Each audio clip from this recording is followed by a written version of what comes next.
A la primera exposición. Se trata del tema sobre las cifras y los conceptos de la actividad legislativa desde la perspectiva interamericana. Estarán dos expositores en este tema que se va a tratar como parte del primer encuentro interamericano de presidentes de los poderes legislativos.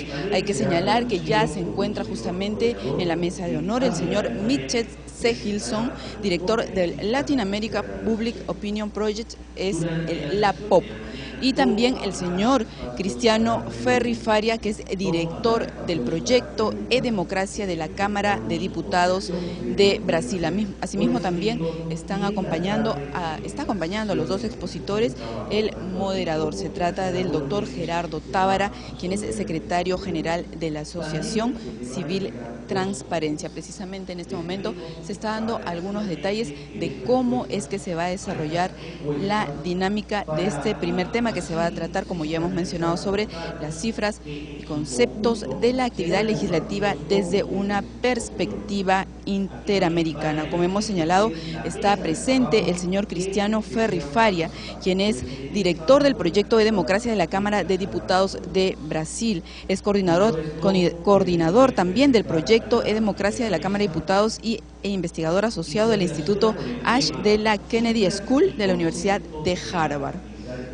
Hay que señalar también que el doctor Gerardo Tábara es abogado con posgrado nacional e internacional en ciencias políticas, quien asume la Secretaría General de la Asociación Civil Transparencia en febrero de 2012. Justamente en ese momento están presentando al doctor Gerardo Tábara, quien va a iniciar esta parte con el primer tema que se va a tratar en este encuentro interamericano de presidentes de los poderes legislativos. Escuchemos. Muy grato poder moderar esta mesa de apertura del primer encuentro de presidentes de poderes legislativos de las Américas y decir que es sinceramente un acierto que los organizadores de este importante encuentro hayan previsto dar inicio al mismo, planteando la problemática sobre la relación entre los parlamentos y la ciudadanía,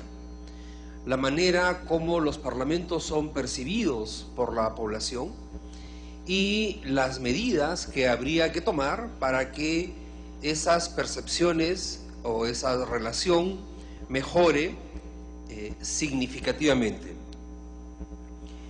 Según los estudios del Latin American Public Opinion Project, la POP, al 2012, solo 45% de los ciudadanos de la región se sentía satisfecho con sus parlamentos.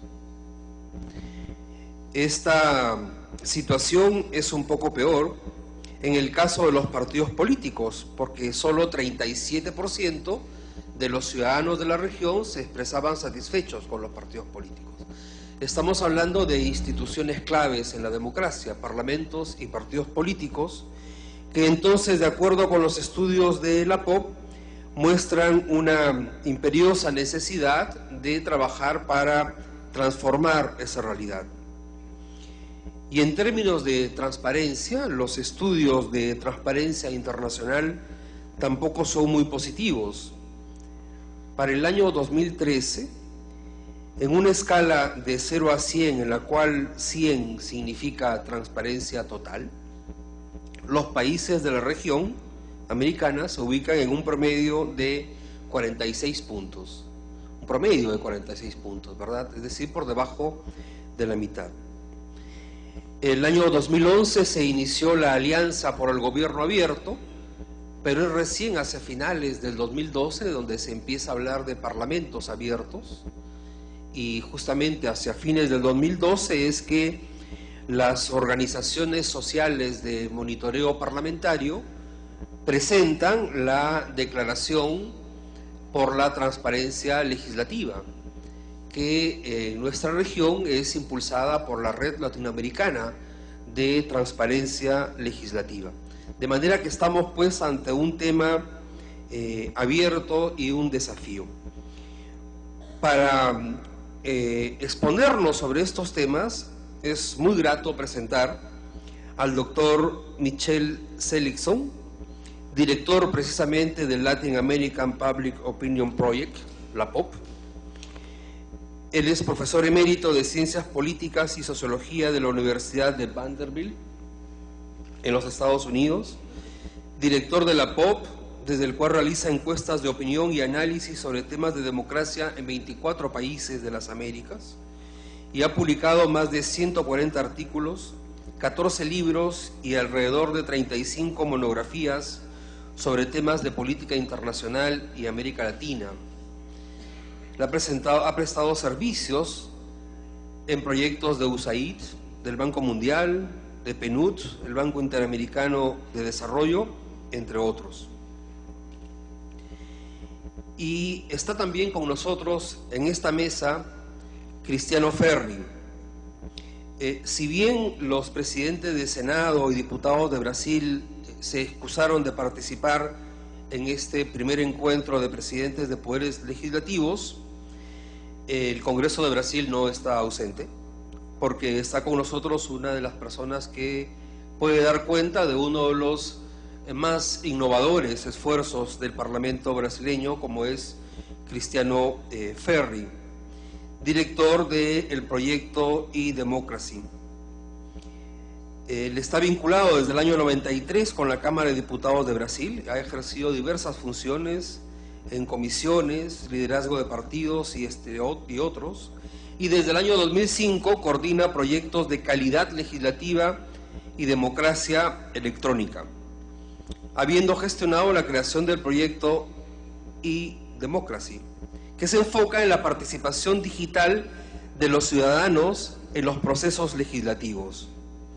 Su libro, El Parlamento Abierto en la Era del Internet, ¿puede el pueblo colaborar con el legislativo en la elaboración de las leyes?, es de especialísimo interés y yo les voy a causar envidia porque me lo acabo de regalar. Quisiera, antes de dar... Está gratuito en internet. Además, me lo ha dedicado en portugués. Voy a practicar el portugués. Bueno, y para no retrasar un poco más, algunas preguntas que podrían motivar este diálogo. ¿A qué se deben los bajos índices de confianza ciudadana con sus parlamentos? ¿Qué esperan los ciudadanos de sus parlamentos? ¿Qué es lo que están esperando, que sienten que tal vez los parlamentos no les dan? Y por eso está así. ¿Son necesarios nuevos marcos institucionales en los poderes legislativos para hacer frente a problemas de nuestras sociedades como son la corrupción, la falta de eficacia del Estado, la crisis de los sistemas de partidos políticos y en general la falta de confianza o la desafección ciudadana hacia la política? ¿Qué reformas se requieren en los parlamentos para dar respuesta a estos acuciantes problemas? Y finalmente, ¿de qué manera los parlamentos pueden contribuir con los procesos de integración regional? Yo lo dejo ahí y le pido entonces al doctor Michel Seligson dar inicio a su presentación por 15 minutos. Yo le avisaré, siempre me toca ese papel ingrato, cuando le queden unos 3 minutos. Un aplauso, por favor. Muchísimas gracias por la invitación. Thank you so much for the Diputados y invitation. diputadas, senadores. Es un gran placer y gran honor estar frente a ustedes, a pesar de que traigo malas noticias, buenas noticias también, pero realmente es un poco para mí difícil hablar con ustedes y traer tantas malas noticias, pero soy académico, así es la cosa. La pregunta es ¿por qué los ciudadanos no confían en los parlamentos en las Américas? Primero voy a hablar un poco de los datos, después directamente entrar a los hallazgos y buscar unos senderos positivos, cómo salir de esa trampa tan grande. El barómetro de las Américas comenzó en 2004 con algunos países de la región. Ya en 2012 cubre toda la región de los países, 26 países y más de 40,000 entrevistas. Ya en 2014, que estamos terminando ahora, agregamos las Bahamas. Entonces ya sube a 27 países y 50,000 entrevistados. Los reportes, ya me han preguntado varios, están en línea, gratis todos. Aquí presentamos en este mismo lugar el informe de Perú de 2012 y sí estamos presentando por todas Américas. Vengo llegando de Paraguay, donde presentamos ahí. Las encuestas, los datos están en línea, ustedes pueden bajarlo gratis, sin ningún cobro. Y eso es porque tenemos apoyo de varias instituciones. El mayor donante ha sido USAID, el Banco Interamericano, el PNUD y varios otros donantes que nos han donado para poder entrevistar tanta gente. Bueno, la representación legislativa es absolutamente clave para la democracia. Sin embargo, existen bajos niveles de confianza a nivel mundial, pero más bajos en América Latina que en el mundo en general, y más bajos comparando las legislativas, los parlamentos, con otras instituciones en sus propios países. Ahora una comparación a través geográfica del mundo: América Latina, Eurasia, Oceanía, Europa, Oriente Medio, América del Norte, Asia y África. Entonces se nota que la confianza, hablando en términos, en rasgos generales, es más bajo en las Américas. Ahora, queremos comparar el Congreso o los congresos, los parlamentos, con otras instituciones: Iglesia, militares, presidente, gobierno local, Corte Suprema, policía, Congreso, y la única institución que es más baja son los partidos políticos. Y hay un vínculo importante entre esto que ustedes van a ver en un momento. Okay. Pero eso es el patrón general de las Américas. Okay. Ahora, para ver si hay diferencias por zona, por región, el Caribe es el más alto, a pesar de que hay variación en el Caribe también. Con el sur, América del Norte, los Andes y América Central de último. Ok, ahora vamos a verlo por región. Aquí tenemos América del Norte, Congreso, en el penúltimo lugar, partidos. En América Central, mismo patrón: Congreso, partidos, Corte Suprema, policía, presidente, gobierno local, militares, todos más altos que ustedes. Ahora vamos por los Andes: partidos, Congreso y el mismo patrón, en el penúltimo lugar. Cono Sur, okay, lo mismo. Lo único que es diferente es el Caribe, que el Congreso está aquí, casi idéntica a la policía, un poquito más bajo que la Corte Suprema, gobierno local y otra vez los partidos en el último lugar. Ahora por país. Voy a detenerme un momento. Desde Belice hasta mi propio país, los Estados Unidos, en el último lugar. Okay. Aquí tenemos las diferencias: Belice, Guyana, Surinam, Uruguay, México, Nicaragua, Venezuela, Canadá, Chile, Salvador, Colombia, Argentina, Jamaica, Bolivia, República Dominicana, Ecuador, Trinidad y Tobago, Guatemala, Brasil, Paraguay, Costa Rica, Panamá, Perú, Honduras y los Estados Unidos. Entonces, hay una diferencia muy grande entre el más respetado, más confiado, y el menos confiado. Ahora, ¿hay un patrón de mejora? ¿Hay alguna esperanza de que la gente está confiando más? Según las cifras que tenemos, no es así. Comenzando en 2004 hasta 2012, realmente no hay ningún patrón. Sigue bajo, no importa el año en el cual hemos hecho las entrevistas. Ahora, lo más importante: ¿cuáles son los factores que determinan esa baja confianza y cómo se puede cambiar esto? Hay dos explicaciones.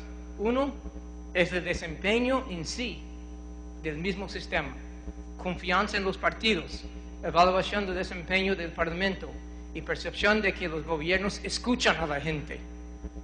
Y lo otro es factores externos como la economía, la estructura del Parlamento, si unicameral o bicameral, si es federal, unitario, sistema electoral presidencialista, parlamentarista. Entonces estamos comparando dos explicaciones posibles. Si la explicación es esta, indica que hay que hacer cambios, por ejemplo, cambiar de un sistema federal, unitario o presidencial o parlamentario. Si es aquí, es otra cosa, okay, otra explicación. Ahora vamos a ver el impacto que tiene la baja confianza en los partidos, en la confianza en los congresos. La gente que confía mucho en los partidos, confía mucho en los parlamentos. La gente que no tiene mucha confianza en los partidos, y sabemos que la mayoría de la gente no tiene confianza en los partidos, tiene baja confianza en los parlamentos. Primer punto. Ahora, estamos hablando de confianza por niveles, confianza en el Congreso por niveles de desempeño del Congreso. Los que dicen que el desempeño es muy bueno, tienen mucha confianza en ustedes. Y los que dicen que el desempeño es mal, anda mal, tienen poca confianza. Una brecha enorme entre los dos. Ahora, siguiendo. Si ustedes escuchan a lo que dice la gente, algunos dicen que a los que gobiernan el país les interesa lo que piensa la gente como usted, hasta qué punto está de acuerdo. Lo que dice que están escuchando a las demandas de la gente, el famoso accountability, no hay palabra en español, están muy convencidos de que el Congreso puede ser confiado, mientras los que dicen que los que están en el poder no escuchan a la gente, dicen que hay poca confianza en el Congreso. Ahora estamos haciendo una regresión para tratar de comparar explicaciones.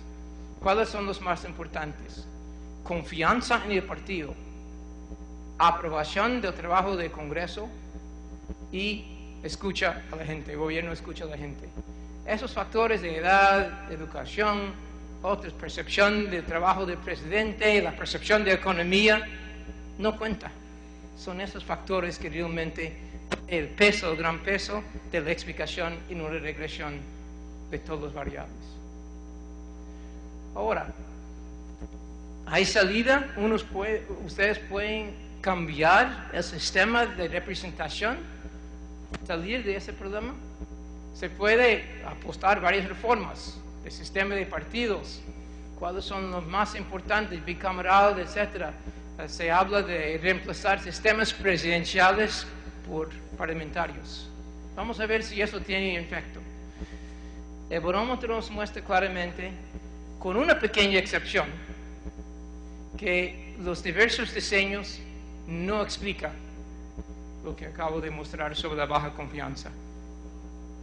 Aquí tenemos, por ejemplo, un gráfico que muestra la riqueza del país, el per cápita, ¿okay? Confianza. No hay ningún patrón. Los países más ricos, más pobres, no tienen el efecto. Entonces no es por ser más rico que ustedes pueden salir de este problema de baja confianza. También por la estructura bicameral, unicameral. Tampoco hay diferencia. Lo mismo. No tiene efecto. Ahora por federal, no federal. Hay países como México, Brasil, Venezuela, Estados, Argentina. Y hay una diferencia pequeñita entre los federales, un poco más, pero realmente no es significativa, no tiene importancia. Por sistema electoral, parlamentos y presidenciales. Ahí se nota una diferencia. ¿Okay? Posiblemente es posible pensar en cambiar el sistema presidencial a otro sistema. Pero antes de llegar a este punto, tenemos que comparar esto con la otra explicación. Y aquí tenemos los dos, cambios institucionales y lo que acabo de presentar al principio, aprobación del trabajo del Congreso, avance en los partidos y si el gobierno escucha a la gente. Ningún cambio de ese tipo tiene impacto. No importa. ¿Okay? No importa qué tipo de reforma quieren hacer ustedes en la estructura, no tiene impacto. Lo que sí tiene impacto son esos tres factores aquí. Ok, entonces hay riesgos de no buscar formas de elevar los niveles de confianza. Hay riesgos. Por ejemplo, preguntamos porcentaje de gente que justifica cerrar los congresos en momentos difíciles, sin definir momentos difíciles, crisis económica, no sé, problemas de huelgas, etc. Y no es muy alto, pero hay un grupo de países, Ecuador, Paraguay, Haití, Perú, Trinidad y Tobago, que una quinta parte de la gente dice que está bien cerrar el Congreso. Está bien. Cerrar la institución tan importante, tan básico por la democracia y buscar otro tipo de sistema, democracia directa, descartar democracia y buscar otro régimen de diferente tipo. Entonces es importante tomar en cuenta que si siguen bajo, la gente tiene alternativas que pueden seguir. Para terminar, la confianza en el Congreso depende del Congreso mismo, el desempeño, y los partidos que siempre están en el último lugar. La buena noticia es aumentada confianza depende de los partidos y ustedes mismos. Cuando los ciudadanos sienten que son escuchados por los políticos, la evaluación es más alta. El riesgo, trabajar en mejorar la imagen de la gestión sin llegar a mejorar la calidad de la gestión, no va a producir ningún resultado positivo. Los ciudadanos pueden considerar alternativas a la democracia representativa, como la democracia directa que se ha hablado bastante en los últimos años. Bueno, si quiere ver más, cada 2 semanas publicamos gratis, suscribirse a esto en español, inglés y portugués. Y eso es todo mi presentación. Gracias. Muchas gracias, Mike. Escuchamos la presentación de Cristiano Ferri. Y gracias también por ajustarse al tiempo de manera tan precisa.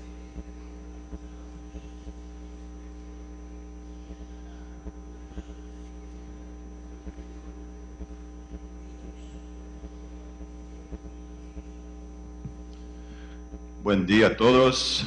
Gustaría inicialmente proponer aquí un acuerdo. Yo voy a intentar hablar español y ustedes van a intentar comprender mi portuñol. ¿Está bien así? Esa lengua bellísima.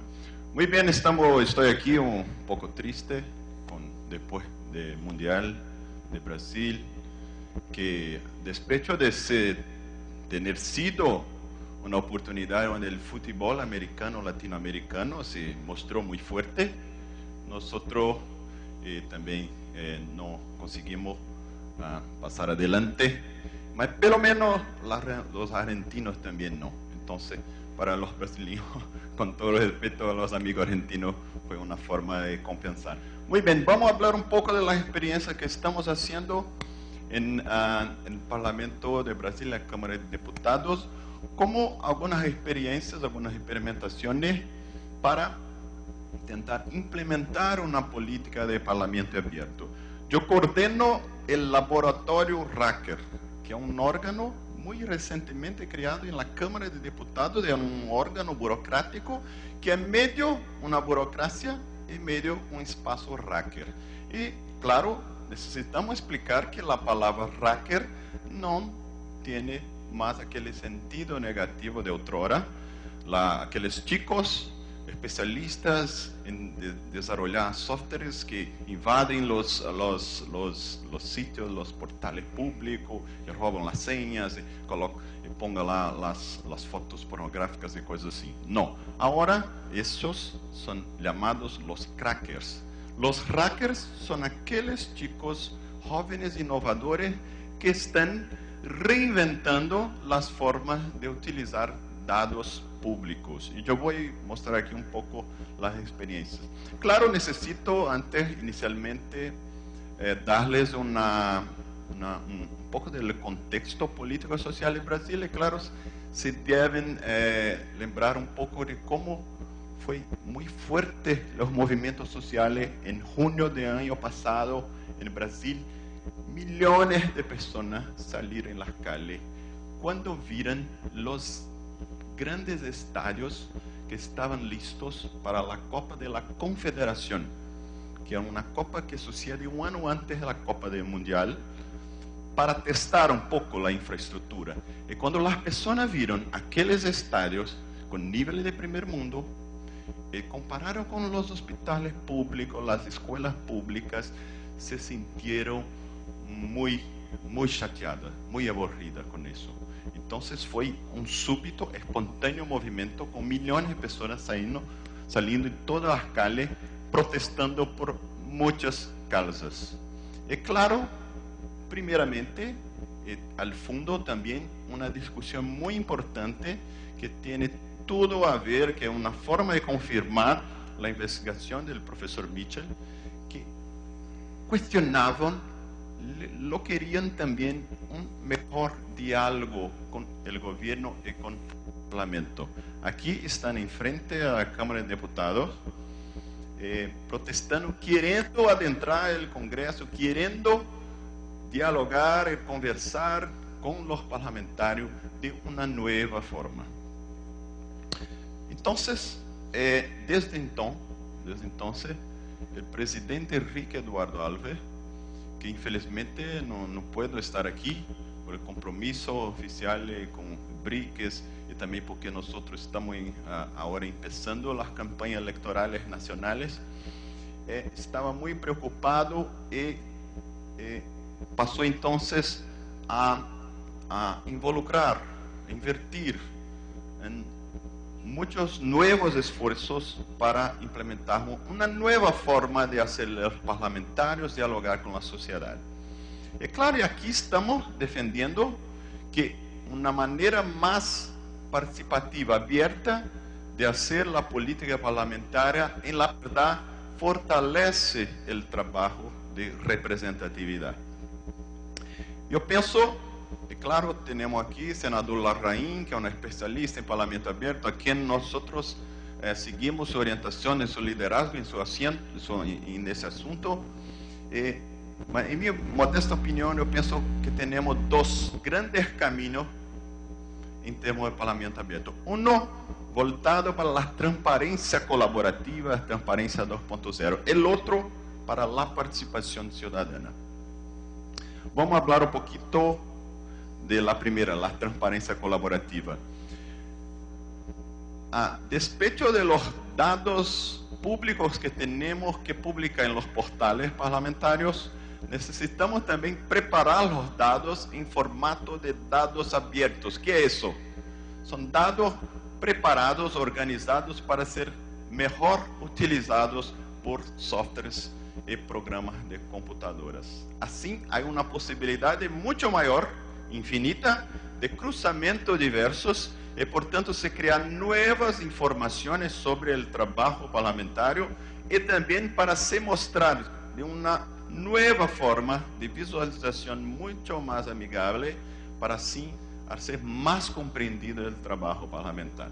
Entonces, tuvimos el proyecto Datos Abiertos en 2011 con la participación de la comunidad de hackers y después de este primer paso, que es presentar los datos abiertos para la sociedad, tiene que hacer actividades cívicas para estimular el buen uso de esos datos. Entonces hicimos que nosotros llamamos, que es muy común en todo el mundo, que es una maratón hacker, que nosotros llamamos hackathon, que es, na verdade, invitar los chicos jóvenes que están haciendo programas, softwares, y para durante una semana trabajar esos datos. Y con su poder de innovación y creatividad, es su poder también de cuestionamiento de la política, intentar hacer una nueva forma de presentar y de entender el Parlamento. Entonces, recibimos varios proyectos de candidatos y al fin tuvimos 50 participantes con 27 proyectos que estuvieron por una semana conversando con los parlamentarios, con los congresistas, con los asistentes parlamentarios, cambiando ideas, y al fin tuvimos 22 proyectos muy interesantes. Por ejemplo, aquí es como está en el portal de la Cámara las informaciones sobre los discursos de los diputados, que no es mal, está todo ahí, el nombre, los campos, se puede bajar o los discursos, tiene los datos y tal. Pero que uno de los aplicativos se llama Retórica, que transformó aquella información en burbujas de jabón. Entonces, cada burbuja significa un tema de discurso. Y cuando se clica en las burbujas, se ven los parlamentarios que hablan más sobre aquel asunto y aquellos que tienen cabeza más grande que hablan más do que los otros. Entonces, tenemos aquí una nueva forma de presentar la misma información. Aquí un poco más amigable, un poco más creativa, que por ejemplo los jóvenes, las personas que tienen más dificultades de accesar pueden comprender mejor. Aquí también un concepto muy importante, que la transparencia también es una nueva forma de dar visibilidad al trabajo legislativo. Entonces hay también un aspecto muy positivo para los parlamentarios también. Aquí un otro aplicativo que se llama Ojo en las Enmiendas, que se hicieron un mapa con todas las enmiendas presentadas por los congresistas.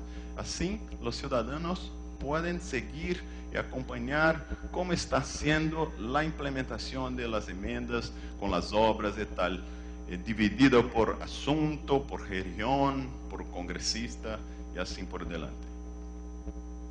Entonces, el presidente, en una charla al vivo con los hackers, fue solicitado para tener un espacio permanente, porque aquella semana de la maratona hacker fue tan productiva, tan positiva para todos, que el presidente, muy sensible a eso, ordenó-nos que se crease, por tanto, un espacio hacker permanente, y eso es el laboratorio hacker que yo coordeno, que tiene ese objetivo de hacer una reducción gradual de la tensión entre sociedad y parlamento, poner todos para discutir juntos nuevas formas de interacción, nuevas formas de transparencia y por ahí. Muy bien, aquí un típico día de trabajo, laboratorio. Muy bien, yo he hablado de la parte de la transparencia. Vamos a hablar un poquito, por tanto, de la parte de la participación ciudadana. Claro que son dos caminos conectados. Entonces, aquí las ventajas de la participación digital: reducción de costo, escala, tiempo. Podemos poner muchas personas para hablar con diferentes tiempos en diferentes localidades sobre los proyectos de ley.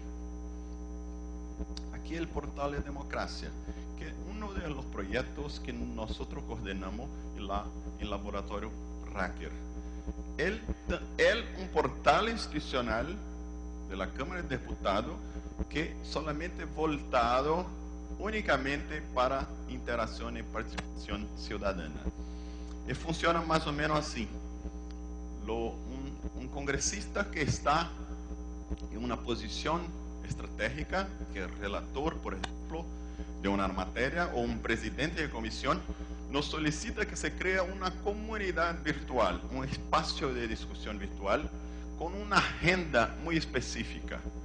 Entonces, creamos un guía, una agenda de discusión, que significa que durante 2, 3, 4 meses, dentro de la agenda legislativa, las personas se podrán contribuir para los proyectos de ley de varias formas. Por ejemplo, aquí por medio de una audiencia pública interactiva, que el momento que los diputados están cuestionando los ministros y las comisiones, así como escuchando, indo especialistas sobre algún asunto, se pueden charlar por medio de un chat al vivo con las personas y recibir de los ciudadanos algunas sugerencias, algunas ideas, algunas informaciones para ayudarlos en el proceso de cuestionamiento de los convidados que están allí.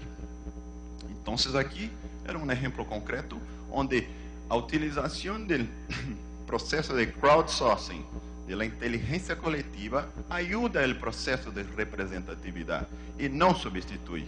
Na verdade, hay una relación más directa. Aquí una forma de encuesta que no fue desarrollada por nosotros, sí, para la Universidad de Princeton.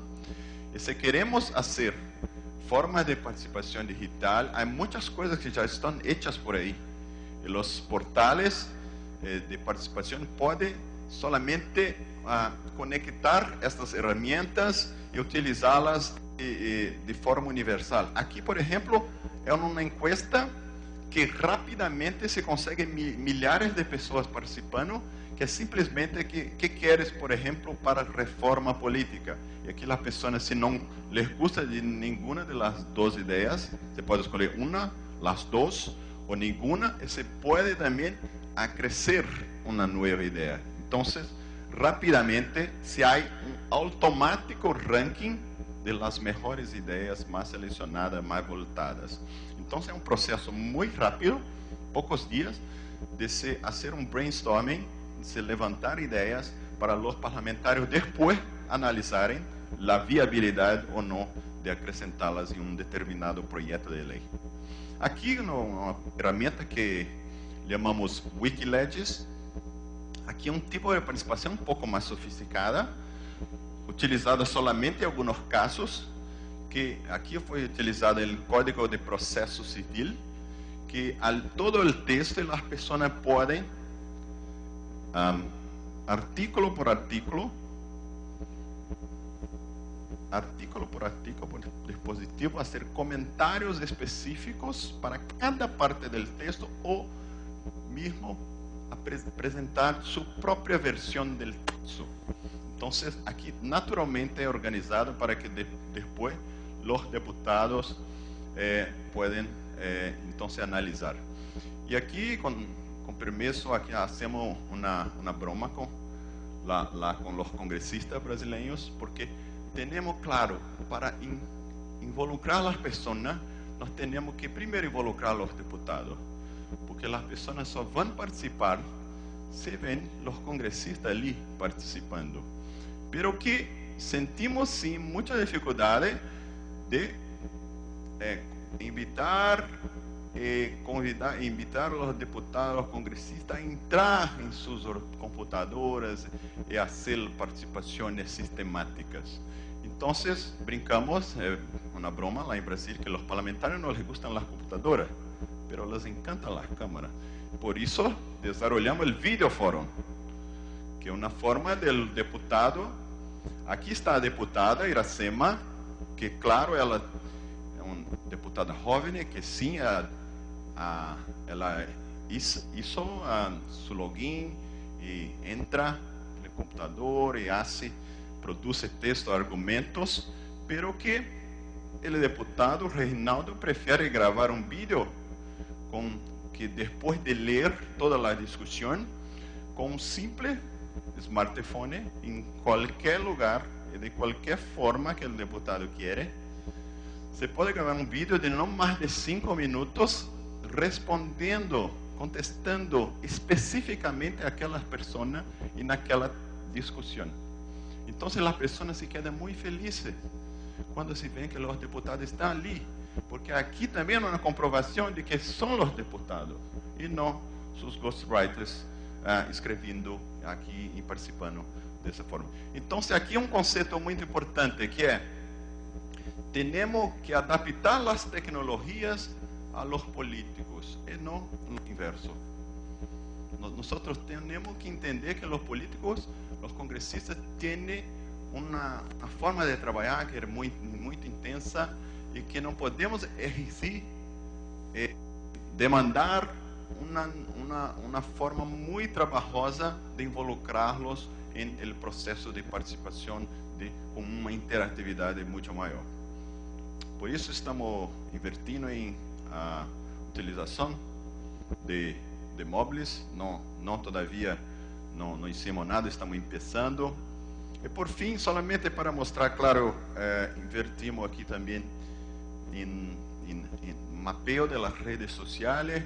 Si queremos invitar a las personas para discutir la política sobre drogas, antidrogas, por ejemplo, necesitamos mapear quiénes son los formadores de opinión en las redes sociales que pueden venir y contribuir, porque muchos no se saben. Entonces, por medio de una inteligencia de mapeamiento de las redes sociales, podemos invitar e engajar a las personas en el proceso. Y por fin,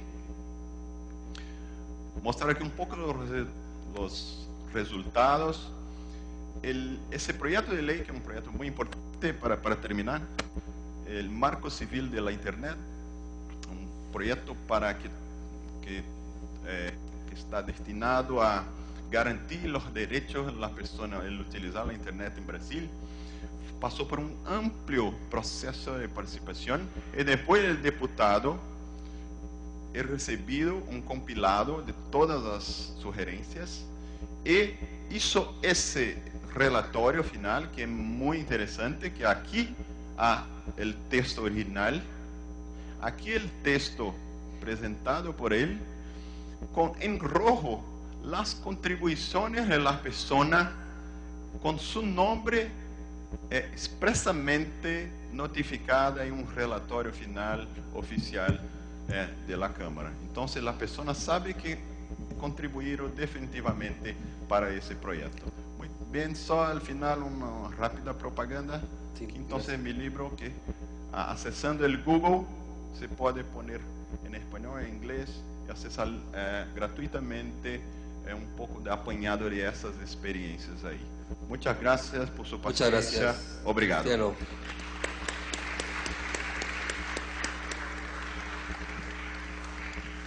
Muchas gracias. Solo un muy breve comentario. Si el desafío es que mejorar el desempeño parlamentario, y para ello hay que escuchar más, las tecnologías, las redes sociales nos ofrecen una magnífica oportunidad para interactuar con el público, ¿no? Para escuchar y al mismo tiempo para responder. Yo diría que la gente quiere ser escuchada por los parlamentos y al mismo tiempo recibir una respuesta de sus parlamentarios, y entonces las tecnologías nos ofrecen magníficas oportunidades para ello. En la tarde tenemos una mesa, una sesión de trabajo específicamente sobre transparencia, y ahí podremos seguir comentando más. Yo agradezco mucho a Cristiano Ferri, a Michael Sellinson y a ustedes. Muchas gracias.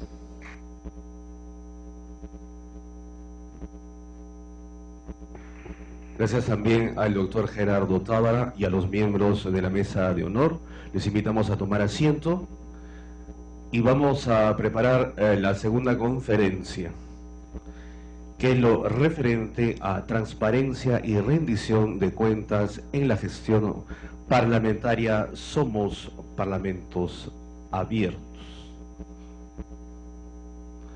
Mientras preparamos esta segunda mesa, invitamos al congresista Víctor Andrés García Belaúnde, quien será el moderador de esta instancia, así como al señor Pío García Escudero, presidente del Senado de España, y al señor Hernán Larraín, expresidente del Senado chileno.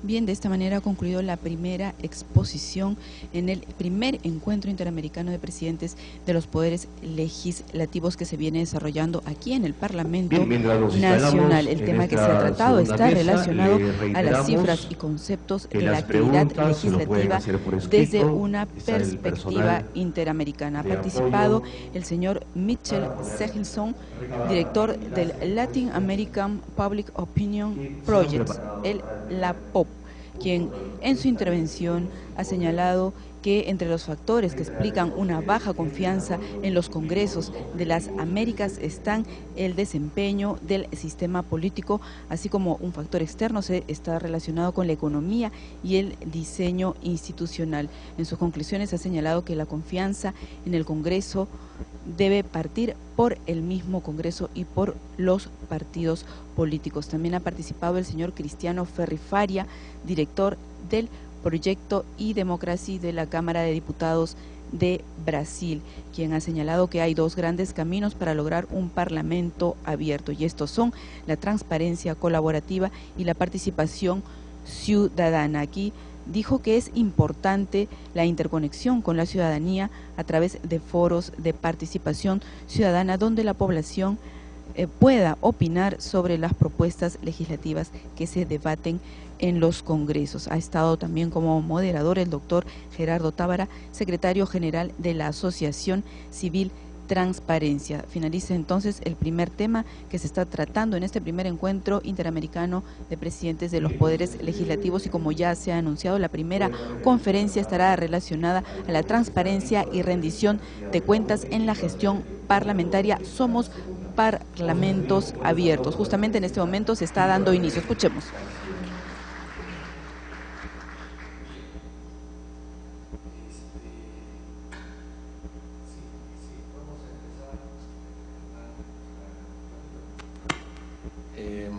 Pero como estamos con el tiempo tan retrasado, hemos perdido creo que 1 hora o algo más, parece que aún en nuestros congresos no respetamos la hora, ¿no?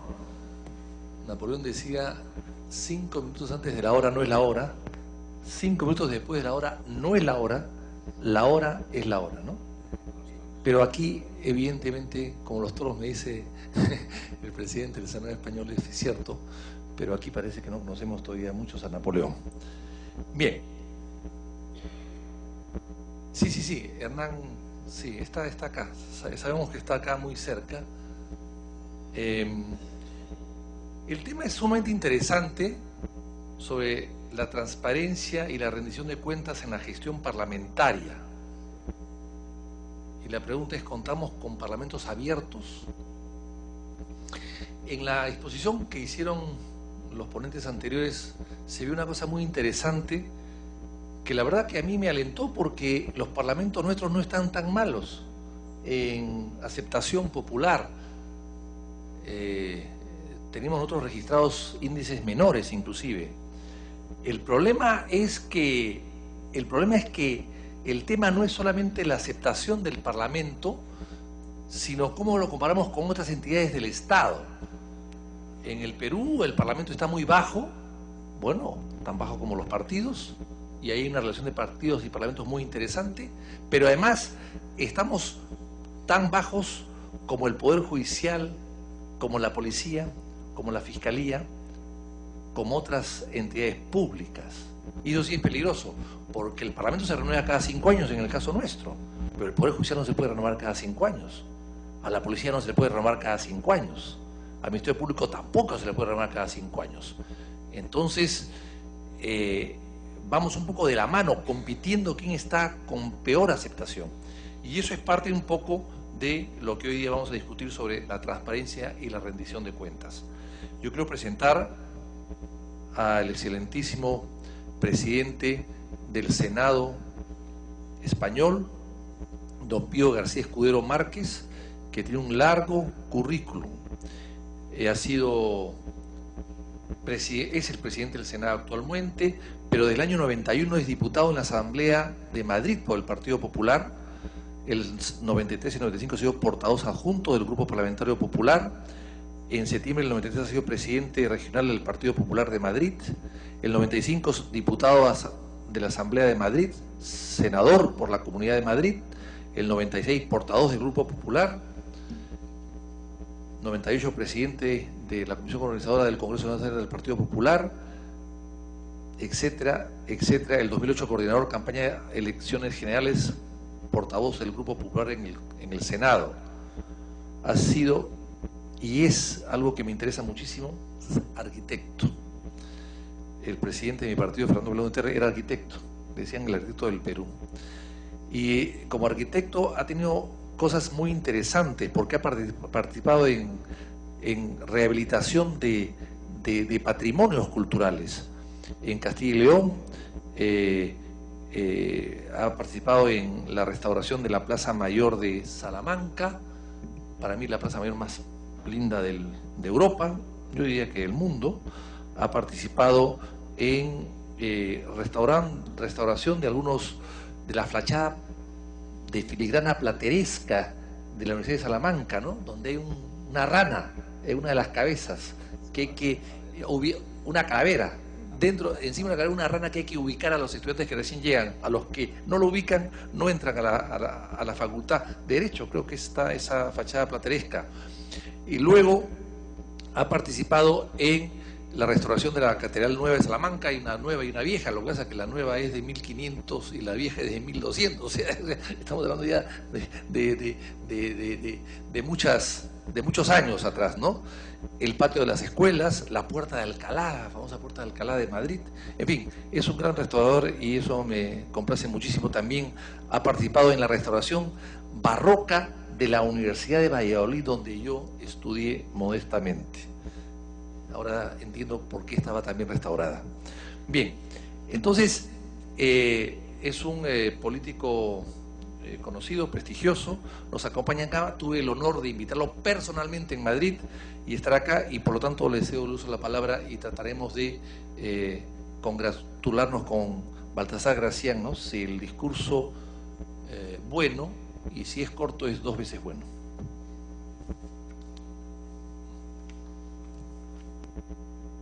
Vamos a intentarlo.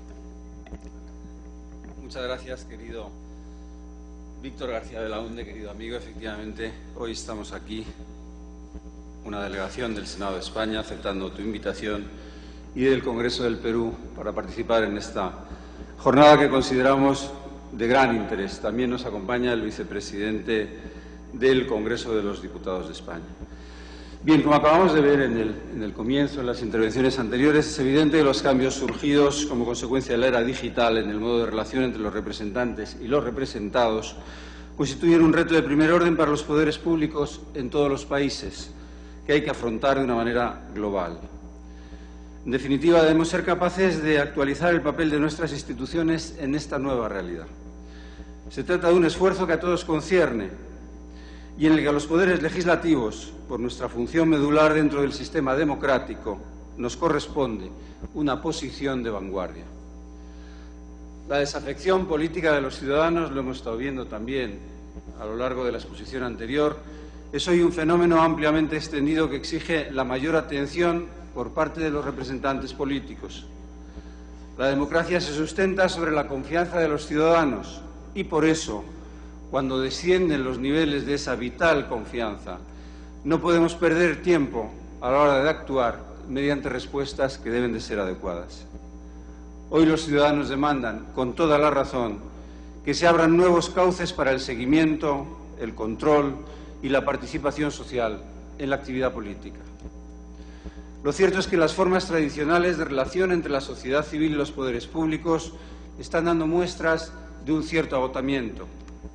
Su alcance en la práctica es limitado. La sociedad civil los percibe como insuficientes y lejanos y, lógicamente, reclama nuevas fórmulas de acercamiento. Conscientes de esa necesidad, en los últimos años son numerosas las iniciativas que en el ámbito internacional pretenden dar respuesta a esta cuestión. Entre ellas es un ejemplo destacado la Declaración sobre la Transparencia Parlamentaria, que se aprobó en la Conferencia Mundial sobre el e-Parlamento celebrada en Roma el 15 de septiembre de 2012, con el respaldo de la comunidad parlamentaria internacional y más de un centenar de organizaciones de la sociedad civil procedentes de 74 países. Desde el enfoque de un gobierno abierto, la declaración constituye una petición tanto a los parlamentos nacionales como a los órganos legislativos regionales para hacer más accesible la información parlamentaria. Pues como establece en su preámbulo, la apertura parlamentaria permite a los ciudadanos estar informados acerca de la labor del Parlamento, faculta a los ciudadanos a participar en el proceso legislativo, permite a los ciudadanos exigir la rendición de cuentas a los parlamentarios y se asegura de que los intereses de los ciudadanos están representados. En efecto, hoy las nuevas tecnologías nos ofrecen un enorme potencial para la difusión y el uso público de la información parlamentaria. Al servir como antídoto frente a la opacidad, proporcionan a los ciudadanos un mayor control sobre el buen gobierno de las instituciones y, por supuesto, incrementan las posibilidades de participación social en los procesos deliberativos parlamentarios, bien sea de forma individual, bien a través de las variadas organizaciones que estructura la sociedad civil. No obstante, antes de seguir refiriéndome a las posibilidades de las nuevas tecnologías y las que nos brindan para el fortalecimiento democrático, me gustaría hacer una breve observación que considero necesaria a fin de despejar algunos equívocos que hoy tanto parecen proliferar. Sin duda, la revolución de las tecnologías de la información y la comunicación ha hecho posible cambios espectaculares en nuestras formas de vivir y de relacionarnos en sociedad. Cambios que siguen en marcha y cuyo alcance apenas llegamos a vislumbrar. Ahora bien, por grande y fascinante que sea esa revolución tecnológica, considero que debemos refutar la idea de que tales cambios puedan justificar en modo alguno una alteración, ni de la esencia de los principios y valores democráticos que rigen nuestra convivencia social y política, ni tampoco de los procedimientos que empleamos para la realización de esos principios y valores.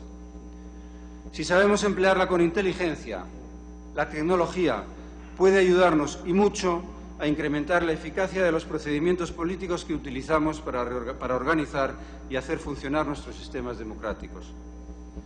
Con todo, lo que no deberíamos hacer es confundir herramientas tecnológicas con herramientas políticas, porque la tecnología, insisto, puede ayudar a la política, pero jamás puede sustituir a la política. Es decir, de ningún modo podemos llegar a la conclusión de que nuestro modelo de democracia representativa pueda llegar a ser reemplazado por un modelo alternativo de democracia electrónica directa. Ya se ha hablado antes de esto. Hoy, sin embargo, es muy común escuchar voces que desde muy diversos ámbitos reivindican las supuestas excelencias de la llamada democracia real. Bien sean las páginas de los periódicos, bien sean las tertulias televisivas, las redes sociales o incluso, y esto es quizá lo más paradójico, hasta en las tribunas parlamentarias. Así, amparándose en argumentos como que es preciso devolver el poder a los ciudadanos o que la voz del pueblo debe ser permanentemente escuchada, muchas de esas voces llegan incluso a poner en cuestión la legitimidad de representantes políticos que han sido elegidos, que hemos sido elegidos con absolutas garantías democráticas. En definitiva, se trata de la resurrección del viejo debate entre democracia directa contra democracia representativa, pero en una versión actualizada que apela al impacto de las nuevas tecnologías como un factor novedoso que serviría para inclinar la balanza a favor de los procedimientos directos y hacer innecesaria la función intermediaria de la representación. Nada hay, sin embargo, más lejos de la verdad, porque si desde una postura de honradez intelectual pretendemos debatir sobre lo real, debemos empezar a referirnos a aquello que efectivamente tiene la cualidad de ser factible, operativo, realizable. Lo cierto es que desde un punto de vista político, de poco sirve hablar de democracia en un sentido exclusivamente etimológico ni utópico. Nuestros problemas no son los propios de la democracia de los antiguos, tal y como la denominó Benjamin Constant. De lo que tenemos que hablar ahora es de la democracia posible y deseable. Hoy, ahora, es decir, en el marco de unas estructuras políticas con la dimensión y la complejidad propias del Estado moderno. Y al mismo tiempo